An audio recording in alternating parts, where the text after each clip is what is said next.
Je m'appelle Sam, j'ai 21 ans et là ça fait 4 mois que j'occupe le bâtiment Grappin pour l'inscription des sans-fac et contre la sélection à l'université. Moi je suis militante à l'UNEF et au NPAG, au comité Université Paris-Nanterre.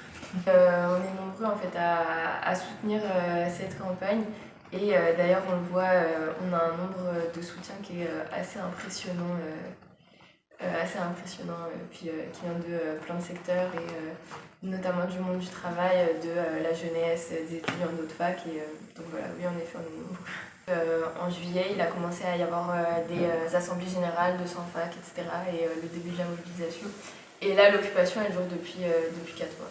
Les 100 facs sont des gens qui ont été refusés sur les plateformes de sélection d'entrée à l'université, que ce soit Parcoursup pour les L1 ou e-candidat pour les autres années ou Campus France pour les étudiants étrangers.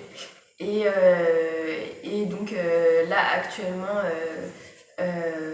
Monsieur Gervais Lamboni est dans un refus de négocier. Avant l'occupation, on avait obtenu par la mobilisation un peu plus d'une 60aine d'inscriptions.